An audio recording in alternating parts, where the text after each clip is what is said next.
Title: I Saw Death Closer Than Ever Before, and the story of Pope Francis being I left me unable to keep silent.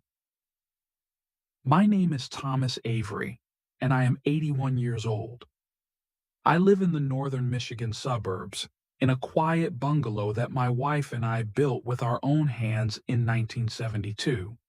She died 4 years ago of cancer, and every morning since then, I have made a cup of black coffee, tuned to the old AM radio, and sat on the porch watching squirrels run over the white picket fence.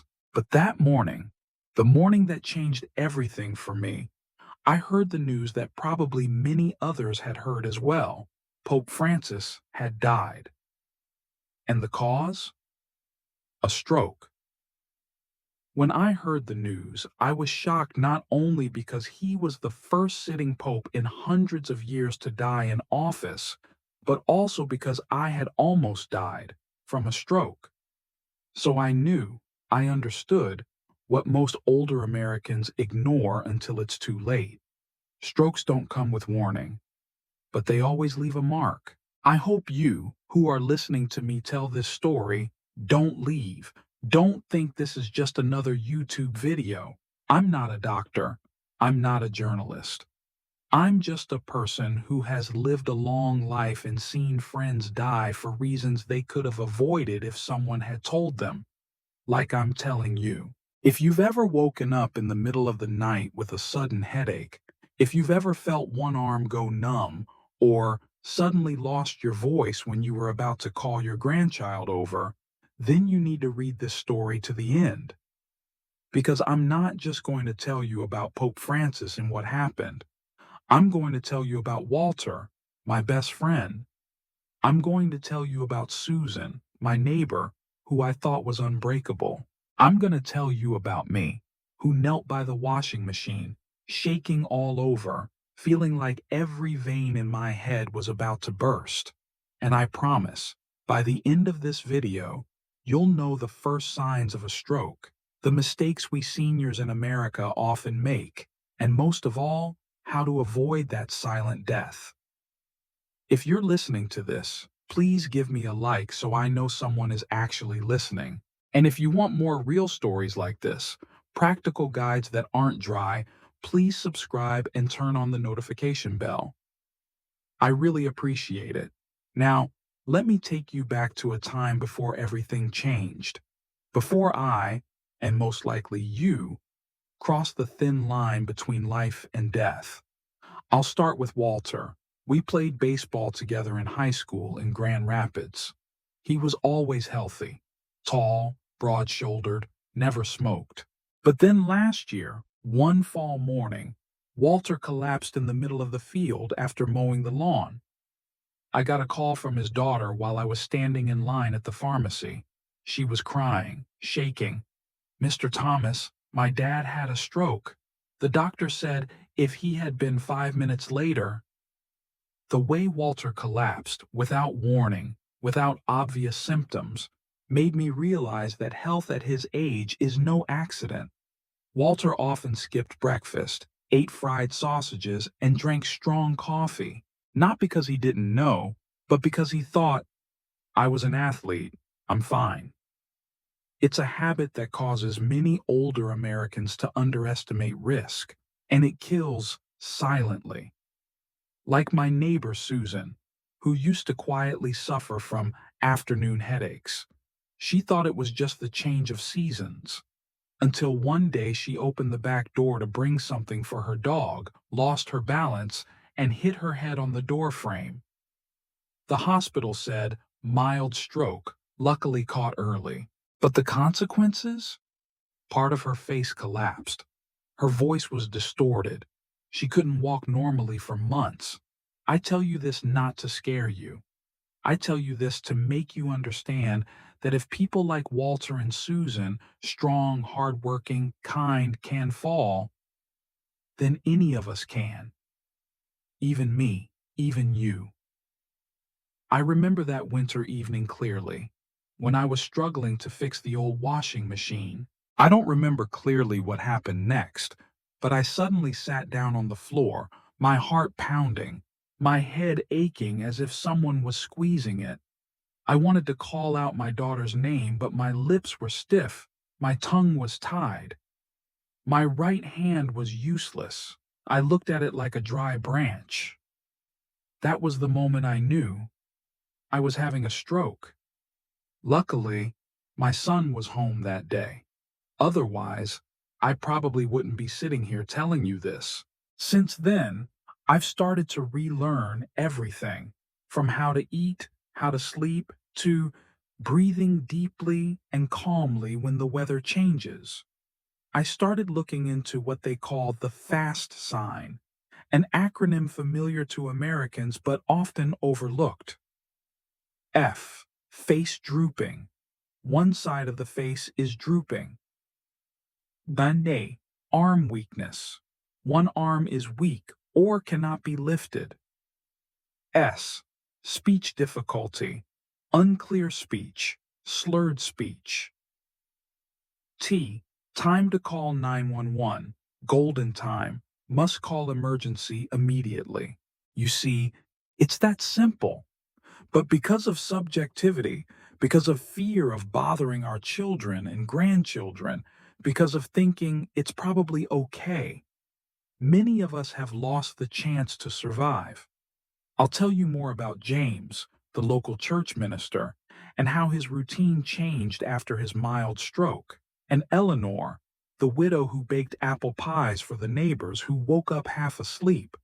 They're all part of the story I'm trying to tell, so you don't become the next one.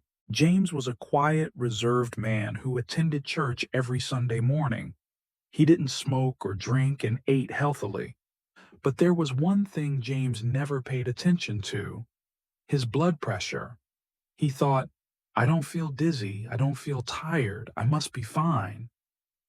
But one morning in early spring, while James was practicing singing with the church choir, he collapsed on the spot, blood pouring from his nose, and his lip was twisted to one side.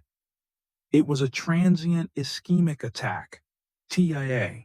It left no visible after effects, but it was a serious warning. James began to make changes. He bought a home blood pressure monitor, reduced the salt in his diet, and started walking around the park every afternoon, even if it was just for 20 minutes at a time. Eleanor's story is even more memorable. She was a widow, living alone after her husband died in the Vietnam War. Eleanor was the kind of person you'd think, she'll live to be 100. She grew tomatoes in her backyard, read every night, and baked bread every Sunday. But she made a small mistake that many older Americans make. She didn't get enough sleep. Eleanor slept only 4 to 5 hours a night. She thought that was all she needed. But the lack of sleep weakened her blood vessels and raised her blood pressure slightly, unnoticed. One morning, she woke up and found that she had lost feeling on the left side of her body. She couldn't even lift her arm to hold her cat. Her daughter discovered it early and rushed her to the emergency room. Thanks to her timely response, Eleanor recovered 90%. But after that, she learned to put down her phone every night, not read the news before bed, and eat dinner earlier to rest easier. You see, strokes spare no one. They come from small things: eating too much salt, sitting too much without moving, prolonged stress from worrying about children and grandchildren, or even just from constant insomnia. Personally, after that near-death experience, I learned to go back to basics. Every morning, I eat oatmeal with chia seeds and a few slices of banana. At midday, I go for a walk around the block. Not far, just 15 minutes. I don't eat too much salt. I replace salt with herbs like rosemary or basil, and I learn to love foods that I used to ignore. Salmon, rich in omega-3s, keeps blood vessels flexible. Blueberries, anti-inflammatory, supports the brain. Spinach, high in folate, good for circulation. Oats, keeps blood sugar and cholesterol stable. I'm not telling you this to lecture you. I'm telling you this because I know I almost died because I took these things for granted. And if you're reading this, don't hesitate. You don't have to change everything all at once, just one step at a time. Your meals, your sleep, your afternoon walks. I want you to meet Gerald, a man I met at a small retirement seminar in Prescott, Arizona. He was 87 years old, but he was more agile than I was at 60. His white hair was combed, his shirts were always pressed, and his smile was as warm as the desert sun in late autumn. Gerald had been a high school gym teacher and had never been hospitalized in his life. The only thing he kept repeating during that seminar was, slow down, observe carefully, and don't let yourself be carried away by worries. But then, just 2 weeks after returning home, I heard from an acquaintance. Gerald had died. A massive stroke in the middle of the afternoon while he was watering his flowers. The neighbors found out too late. When I read the news, my hands shook. I cried. Not because he was a relative, but because I saw myself in it. A person who thought he was okay until he was no longer. I spent the next few days writing down the stories I had witnessed. Walter, Susan, James, Eleanor, and Gerald. Each for a different reason. But the common thread? None of them thought it would happen to them. And there are three groups of people that, in my observation, are the most at risk, but are often the most negligent. 1. People who live alone. No one watches them for small changes. No one notices when they slur their words or their limbs become weak.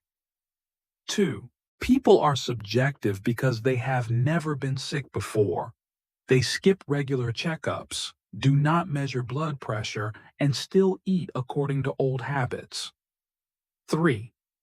People live stressed because they worry about their children, finances, and things they can no longer control.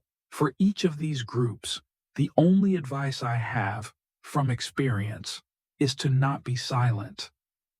Talk to your children, your friends, your neighbors. Listen to your body. And if possible, start with something simple like Gerald did every morning. Water the plants, look at the sky, and breathe deeply. In the final part, I will summarize what I learned from all these stories, not as a doctor or an expert, but as a man who once almost died, and now only hopes that you, the friend watching this video, can live many more autumns with your family.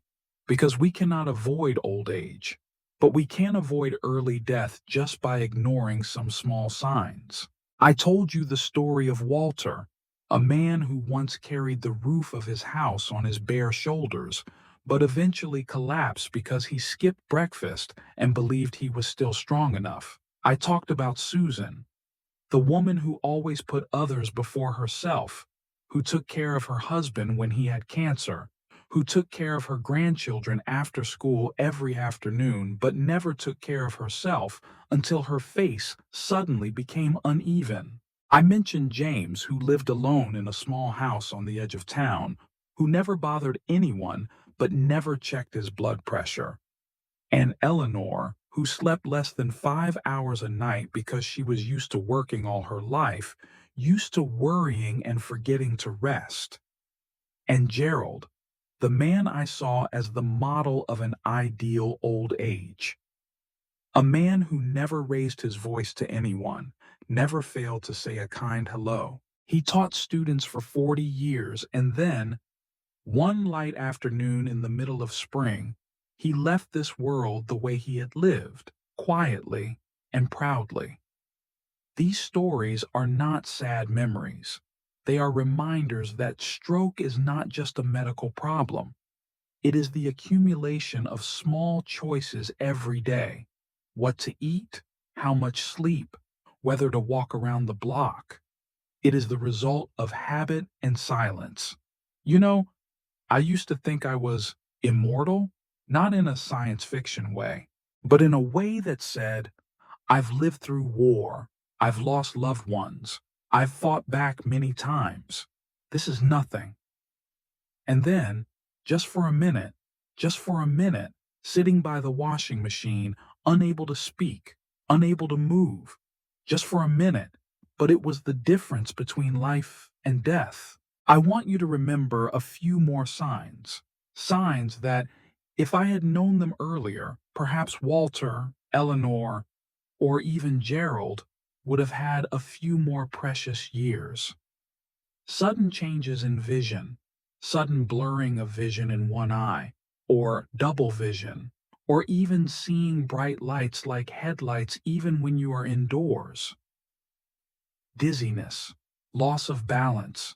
You feel as if the floor is tilting, or your walk feels as if someone is pushing you offline. Severe headaches with no known cause, not the kind caused by lack of sleep, but the kind that makes you unable to bear light or sound and makes you want to sit down.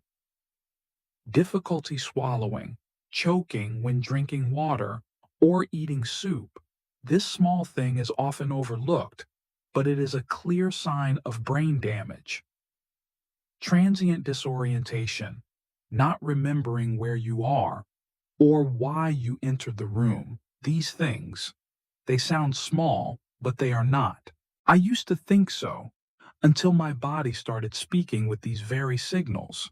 So today, I ask you, if you ever find your lips turning crooked, your hands going weak, your speech becoming slurred, don't wait.